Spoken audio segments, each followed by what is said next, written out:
A very good morning to you and welcome to Morning Express. My name is Trix Ingado. Today on the show, we take a look at what's making headlines both locally and internationally. And as you've gotten a sneak peek, we have a very interesting headlines that we're going to dig deeper with our expert panel. Later on, we shall be taking a look at the biggest events that have transpired over the weekend from Friday till today and analyze them and give you an overview of what you need to be taking seriously this morning in terms of news and developing stories. Stay tuned for that and much more. But to kick us off, let's take a look at what's making headlines internationally and see what has been prioritized by the international press. And we start off in neighboring Uganda. Now, the Daily Monitor this morning is giving us an overview of the coronavirus cases, the numbers from Tanzania, Uganda, Rwanda and Kenya. Now, we are being told about the numbers in Kenya going over 75,000. Very damning numbers right there. So let's take a look at the main headline. Far from that, of course, Tanzania is still at 509. They have not been releasing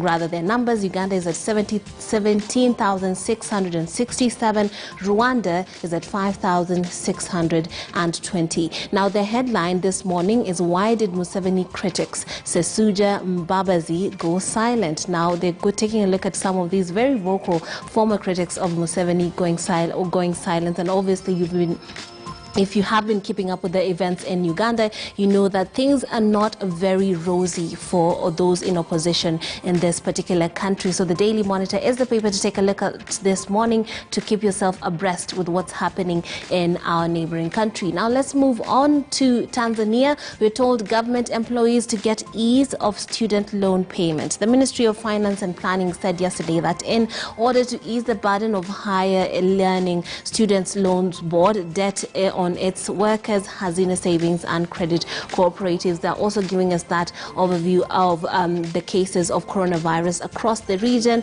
They're also telling us more about Tanzania, EU reacting to fake news, the DPP ordering criminal probe into cement business, and partners do more. Of course, take a look at another East African nation and what's making headlines in that country. And here we have the Rwandan Times. Rwanda seeks 15 million to acquire COVID-19 vaccine once it is available. We do know that a lot of promising pharmaceuticals have come up with vaccines, and they're saying that these are very effective, and therefore, according to some of the papers that are international papers, the vaccination might start as early as December. So this is very good news, and this country, obviously being forward-thinking, is thinking of ways of acquiring it. Now let's take a look at the Guardian this morning. It's telling us about the situation in the U.S. U.S. suffers one COVID death every minute as global cases near 60 million. And we're also being told the UK government is to ease isolation requirements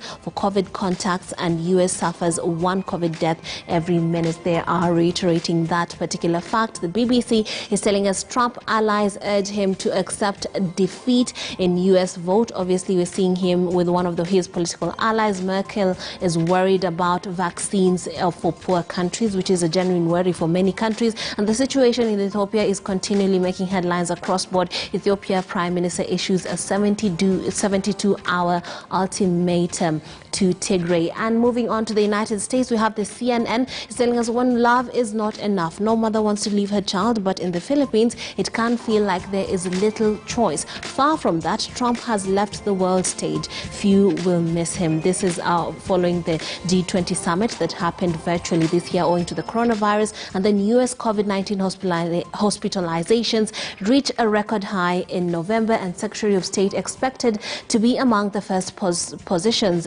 Biden fills in Blinken as leading contender. Now, remember, you can be a part of the show by answering our Twitter poll question. We're asking you this morning, is poor parenting to blame for indiscipline among teenagers? Is poor parenting to blame for indiscipline among teenagers? Now, this follows stories that have made headlines, and today's we have one of those stories, horror of teens in party orgies. A shocker, 2 arrested after police stormed a house party, seizing not one, not two, but 44 children, and recovered alcohol, bang, and used condoms just a day after outcry over missing girls. There's details of that on page 4 and page 5 of the Standard this morning. And we would like to know from you, is poor parenting to be blamed for indiscipline among teenagers, or what do you think could be the problem? I'm at Trix Ingado, and the hashtag to use this morning is KTN Morning Express. Now, to introduce our guest, we have Arthur Odera, who's the ex-legislator for Teso North, Joe Mutambo, former Mingi Central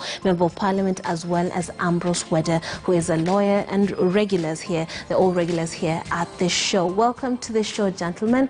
A very interesting story is making headlines this morning on the front page of the Standard. We're told about the horror of teens in party orgies. You have obviously been following these stories and the shocking details that have come about cartels and gangs that are responsible for luring teenagers, some who've traveled all the way from Machakos to come all the way to Nairobi to be a part of these parties. And many have been flippant, saying that they were just blowing off steam. So when you see this story, I'll start with you, Mr. Ambrose Wedder. What comes to mind?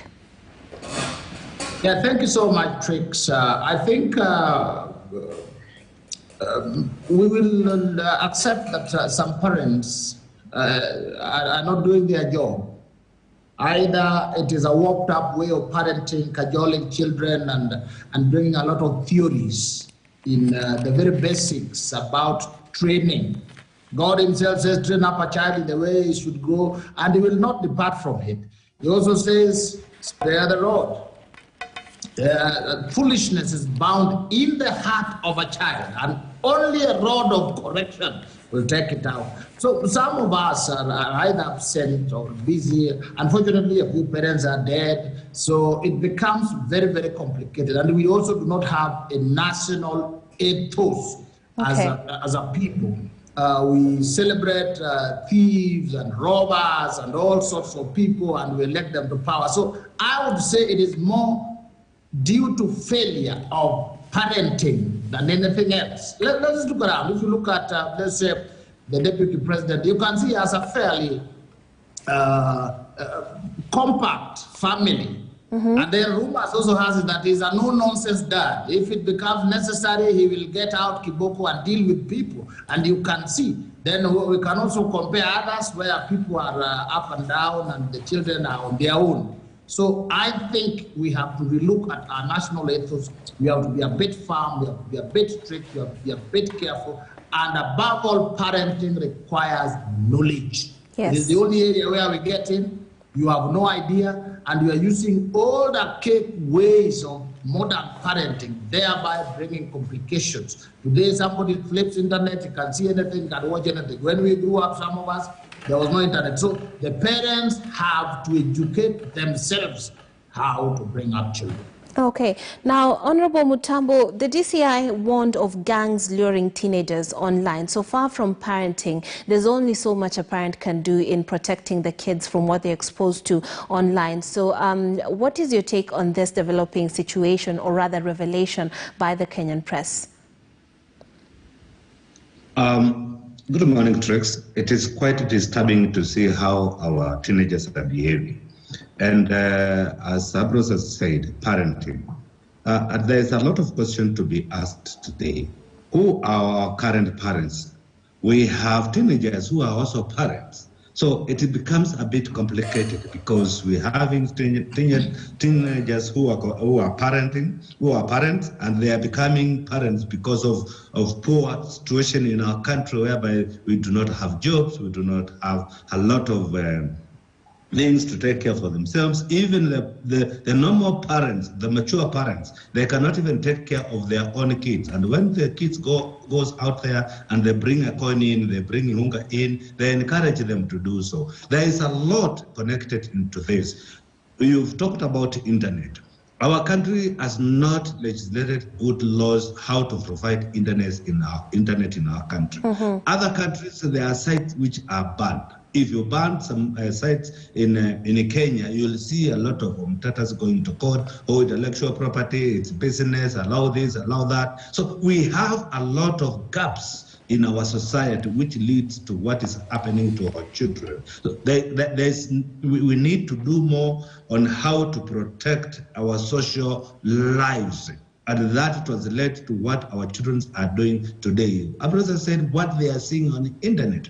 It is very true. If service providers cannot protect our society because they want money, then it becomes a little bit wrong, because if I am in business of providing internet, I should make sure that there is no bad material which passes through my pipe.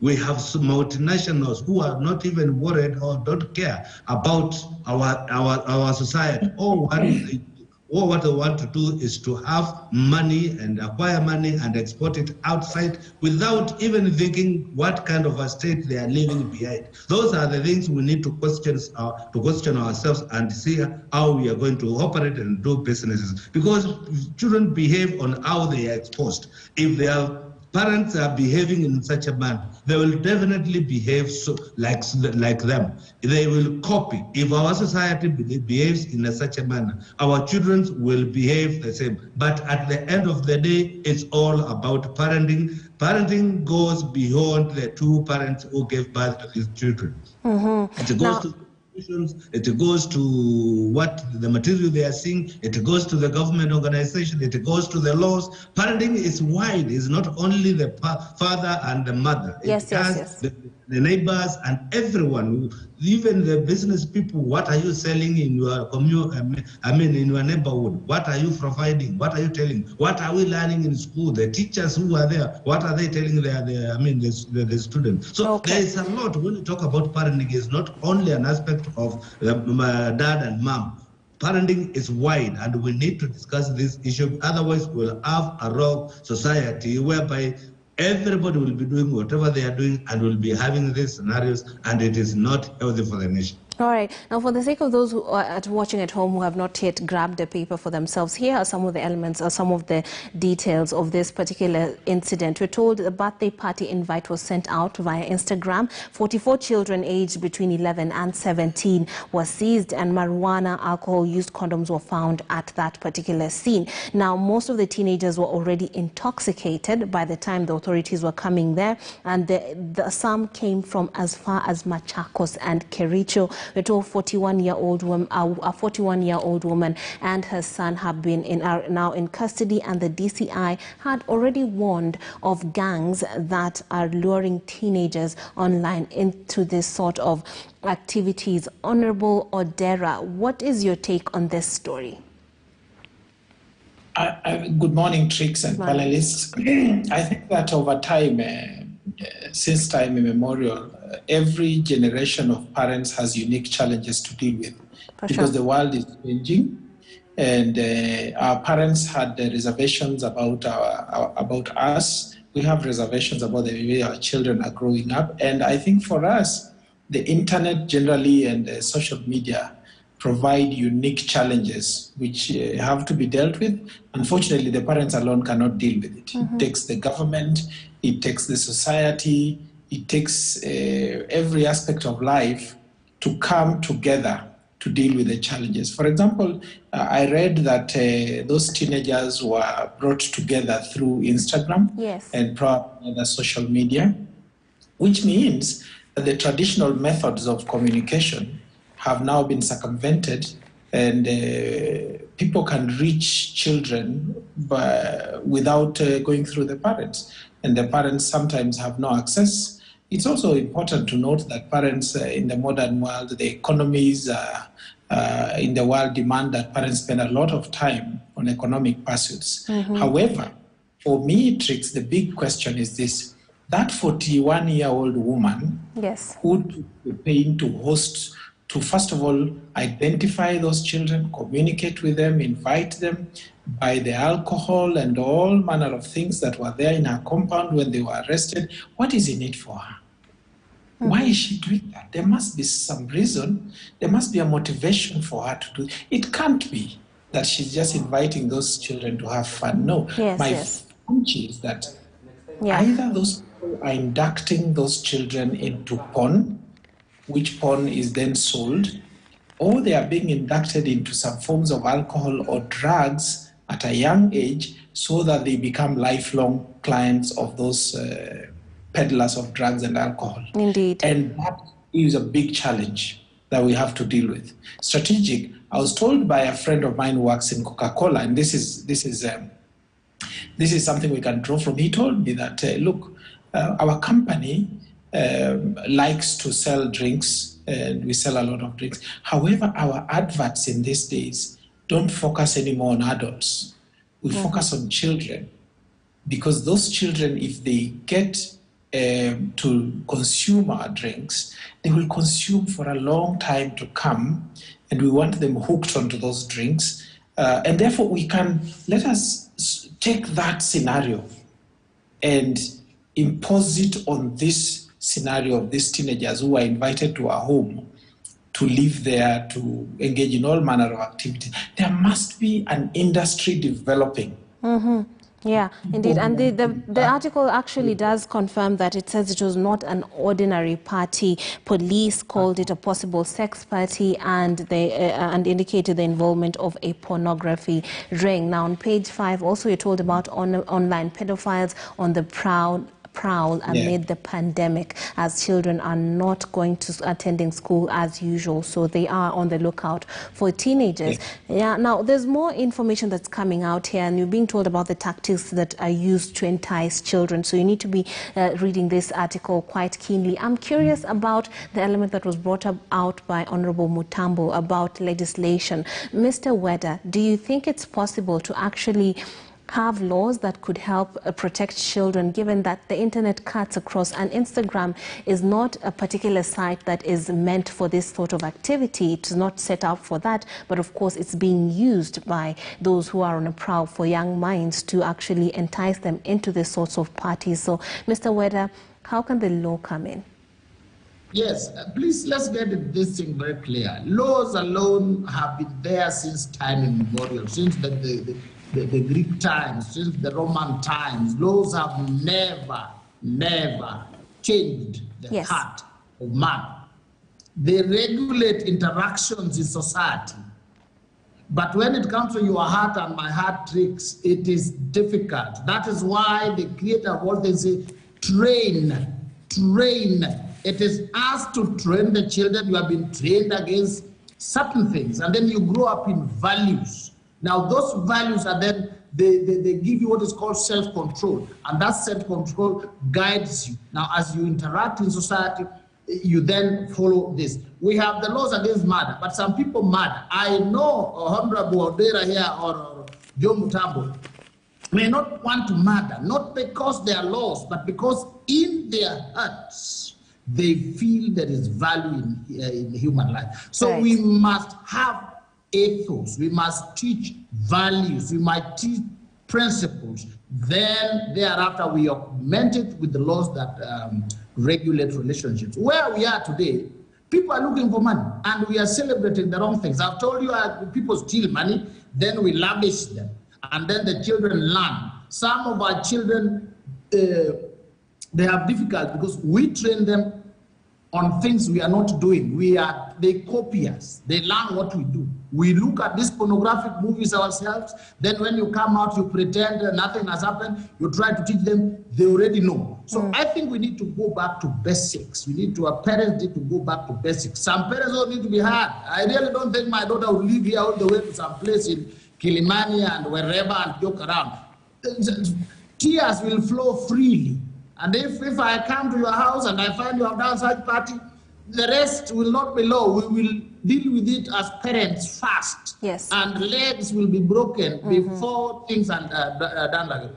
Remember that some people do these things because nothing much will happen. The policeman will arrest you, then you bribe them and you come out. You can't do some of these things in West Pokot. You can't do some of these things in Masai land because the Masais will deal with you first before the laws come. So as a people, we must redefine our ethos first. And then we bring in the laws. Right. Is poor parenting to be blamed for indiscipline among teenagers is the question you're asking you today on Twitter. Tell me at Trix Ingado, and the hashtag and way into the conversation is KTN Morning Express. Is poor parenting to blame for indiscipline among teenagers? We've seen these stories that have been happening. It seems to be a trend that is going on in the country as the children stay away from school owing to the coronavirus pandemic. And speaking of that, we're having a story here on the front page of the Daily Nation this morning that tells us classes under 10s, trees in COVID, 10s and trees in COVID crisis. Learners face a long and dreary days when they resume classes next year, with social distancing protocols making an already bad accommodation crisis worse. Now, this is on page 4 of the Daily Nation this morning. That is the story that we shall be analyzing next. It is also tagged onto, I'm going to tag it onto another story on the Standard this morning. Funding crisis as schools plan to reopen all classes. Now, remember, next year is just a few weeks ahead. Honorable Mutambo, when you see the situation, the picture on the front page of the Daily Nation tells it all. What comes to mind when you see that we are having the stakeholders have their job cut out for them in terms of planning for a return to normalcy in schools? It is important to realize to conclude that our lives must continue. But as we continue with our lives, we also have to take a recognition of what is happening worldwide, that yes, this pandemic is here with us. And what is important today is that if we are making a decision, we must make an informed decision whereby we don't put ourselves and our children and our schools at risk. And if those issues are addressed, I don't find any problem with us having schools reopened back. If we open schools with the current situation the way it is with the status quo, what we are expecting is now to get another company to be importing body bags, because the super world countries have been unable to control this disease. They have tried it, and what we are seeing today is the second wave of this pandemic. And if we go into opening our schools with the current situation without putting proper measures to protect our children, I'm seeing a catastrophe coming to happen in a very near future, and I'm very much worried. I will be so adamant to release my child to go to school with the current situation whereby we do not have a proper mechanism on how to handle this situation. Parents, teachers are crying all over. They are even threatening to boycott the classroom. They are threatening to have demos outside outside classrooms and within our country, whereby they are saying we are not going to teach under this kind of scenario, under this kind of conditions. So all these issues need to be addressed before we even pen down the date of when we're going to open school, because there is a lot which need to be discussed, and all the stakeholders must be involved in this, because we are talking about lives here. We are not talking about people defying the government. We are talking about lives. It is the life of whether or there are children who are at risk here. And most of the people who are forcing us to do these things, maybe the children, they have finished schooling and they do not care anymore. I care because I have a child who goes to school and I love that child of mine. And I will be very cautious on what times I'm sending them to school. Just recently, I sent them to school for them to be returned back because there was a case reported. So it is not the issue of defying the government orders. It is the issue of getting our priorities right and doing what is right. Where are we going to use our resources, and what are we going to do with these resources to make sure that our children are taken to school in a proper manner? This is my issue. Okay. Now, the question you did ask, is poor parenting to blame for indiscipline among teenagers, is being answered by some of our viewers here. We have Eric Les, who said the society that we are living in is to blame. Both parent and children are living in unprecedented times that the parents don't know about, and the children are slowly trying to grasp. And then we have another here that says you can have that knowledge, but there is no commitment. Most parents are always busy chasing for papers from dusk to dawn, coming back home so tired and stressed that they don't even care whether they have children or not. Hence, children are becoming loose. And then we have Dennis, who says no, ata ukiwachunga aje. Technology will always show them the other side of life. Don't blame parents too much. And CTK says times are changing, children are changing. They want to raise us the same way they were. Oh, good luck with that. You are all going to be grandparents soon. Let's take a break.